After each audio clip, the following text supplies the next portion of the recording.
Hello everyone, welcome to Bengali knowledge academy. আজকে তোমাদের সাথে আলোচনা করব কলকাতা পুলিশ WBPর 40টা প্রশ্ন, যেটা মক টেস্ট হিসাবে তোমরা ধরতে পারো, যেটা 40টার মধ্যে তোমাদেরকে 35+ মার্কস আনতে হবে। তাই তোমরা প্রত্যেকটা প্রশ্ন খুব মনোযোগ সহকারে শোনো এবং কত পেলে তোমরা সেটা কিন্তু কমেন্ট সেকশনে জানাতে ভুলো না।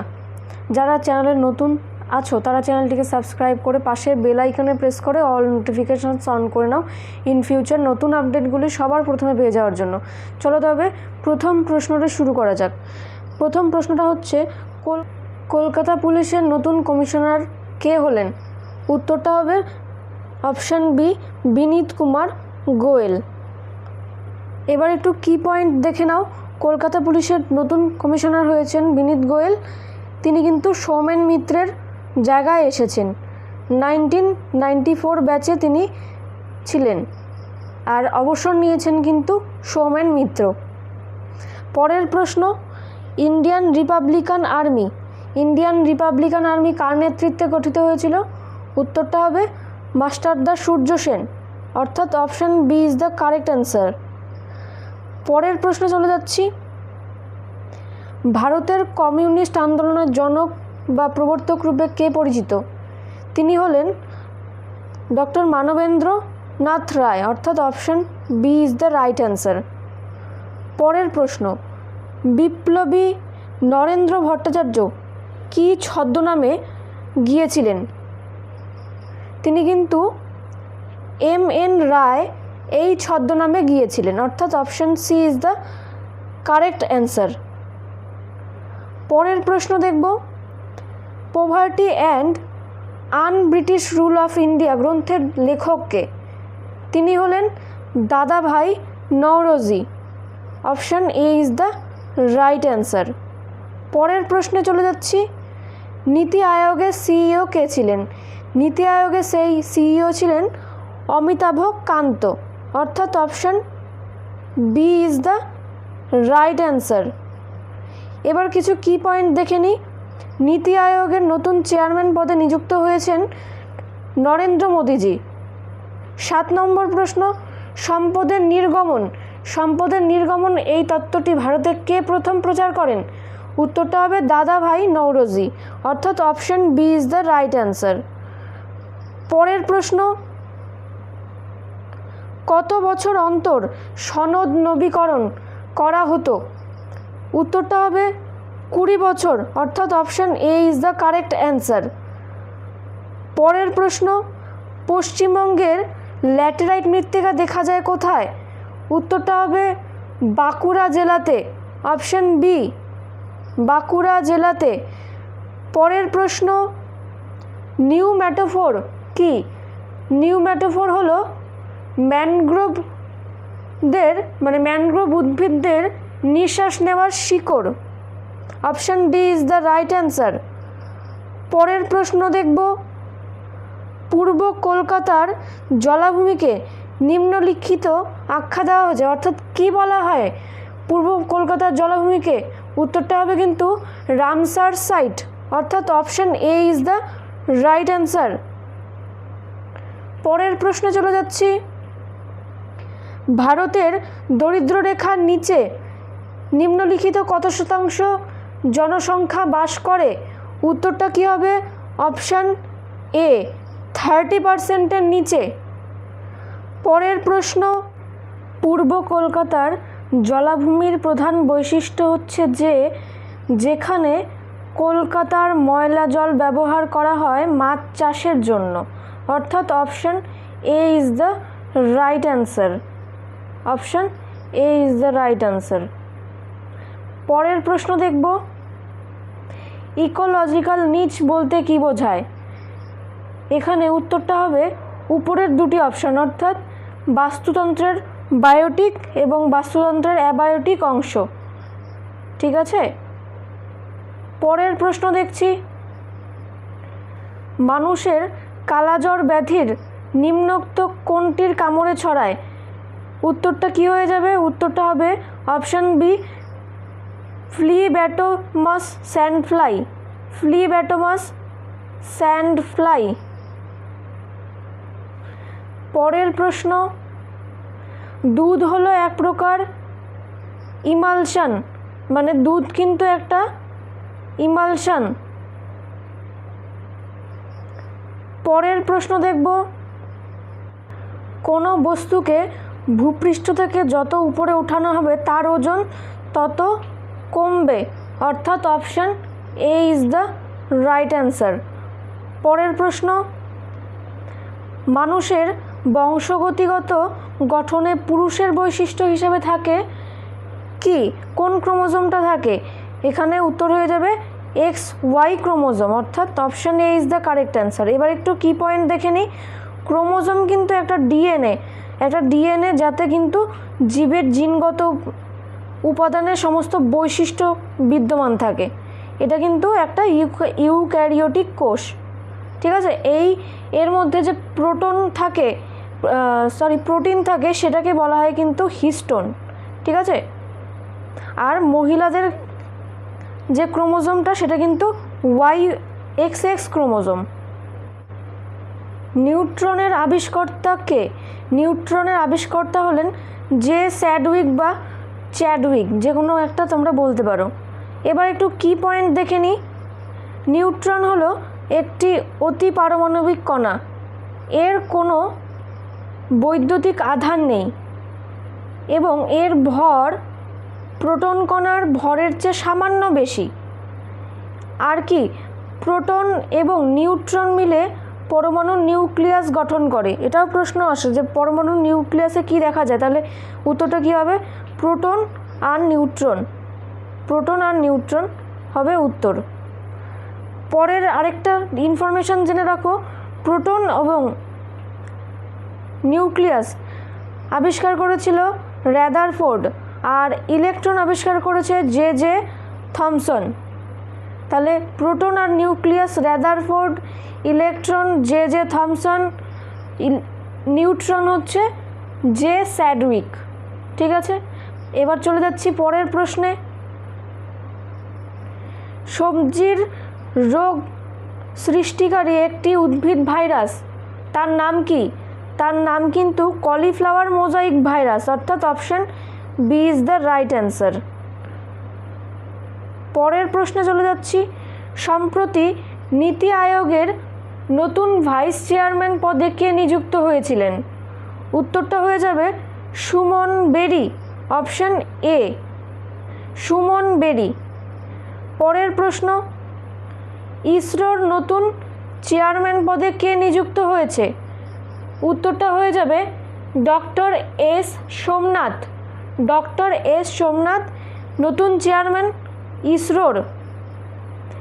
ইসরোর ফুল ফর্ম কি? ইসরোর ফুল ফর্ম কিন্তু ইন্ডিয়ান স্পেস রিসার্চ অর্গানাইজেশন। আরেকটা ইনফরমেশন জেনে নিই, ডক্টর বিক্রম সারাভাই, তিনি কিন্তু এই যে ফাদার অফ স্পেস প্রোগ্রামের জনক ইন্ডিয়ার তরফ থেকে, ঠিক আছে। এটাও একটা প্রশ্ন আসতে পারে। পরের প্রশ্ন, লন্ডনে মাইকেল ও ডায়ারকে হত্যা করে জালিয়ানওয়ালাবাগের প্রতিশোধ নেন কে? তিনি কিন্তু Sardar Udham Singh, option B is the correct answer.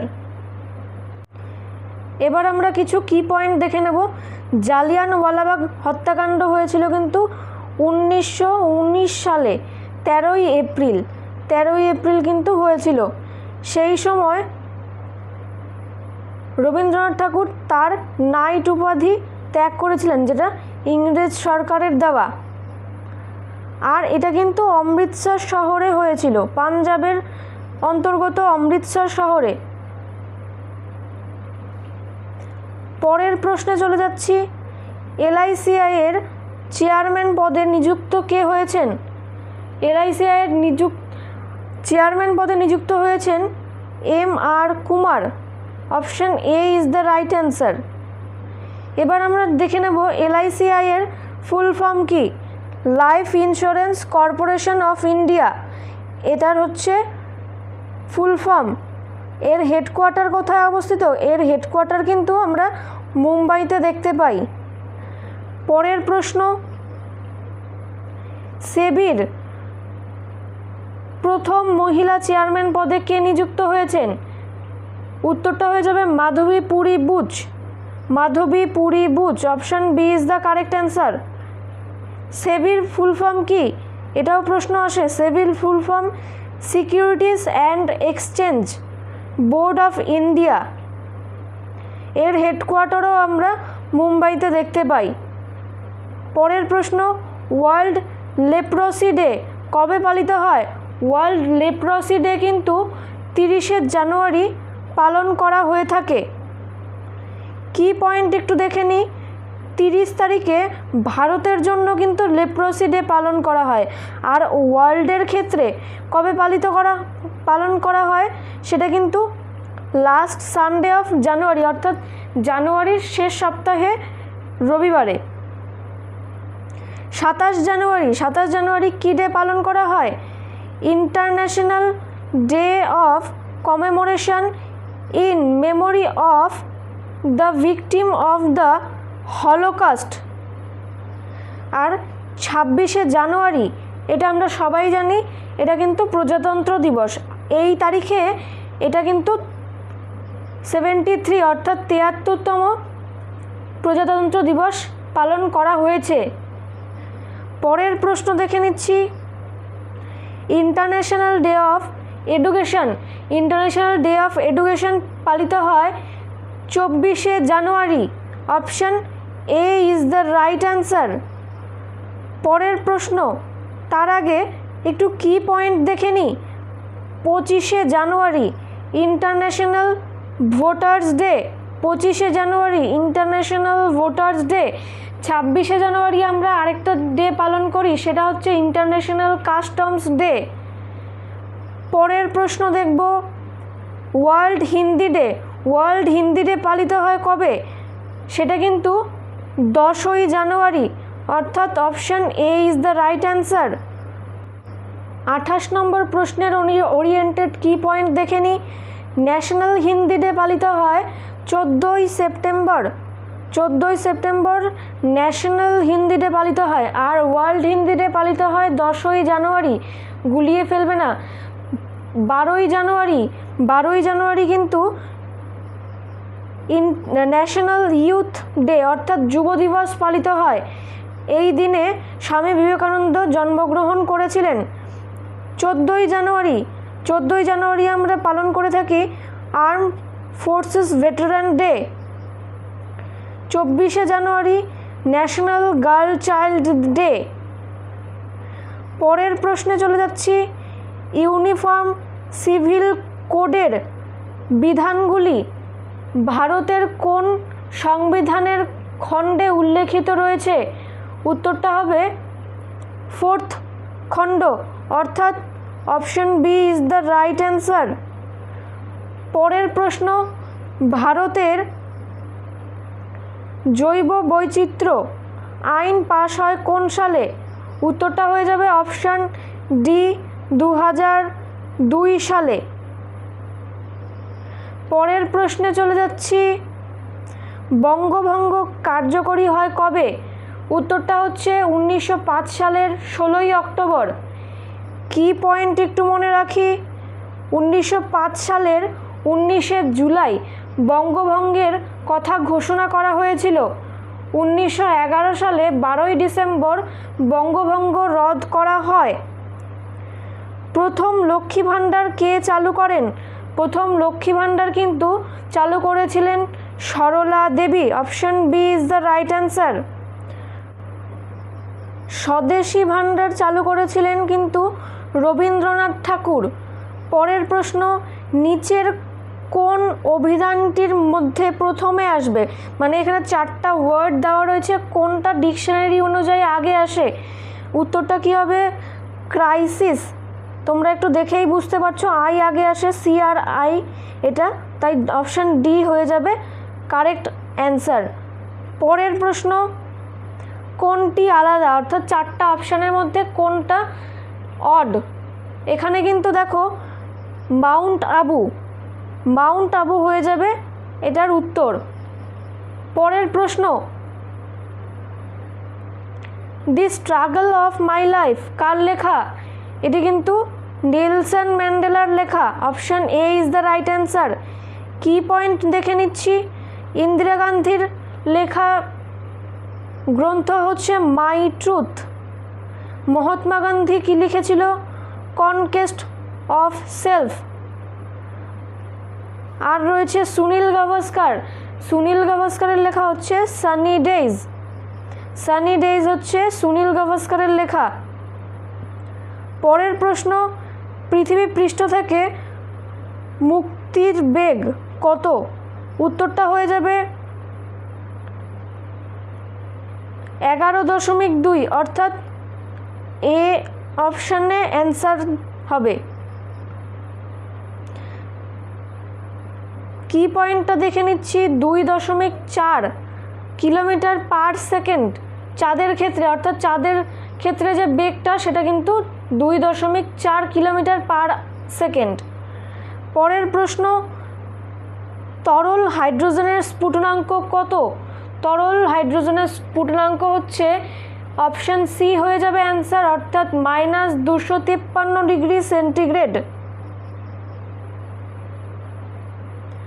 কি পয়েন্ট দেখে নিই। 0 ডিগ্রি সেলসিয়াসে বা সেন্টিগ্রেডে জল বাষ্পে পরিণত হয়, অর্থাৎ স্ফুটনাঙ্ক জলের।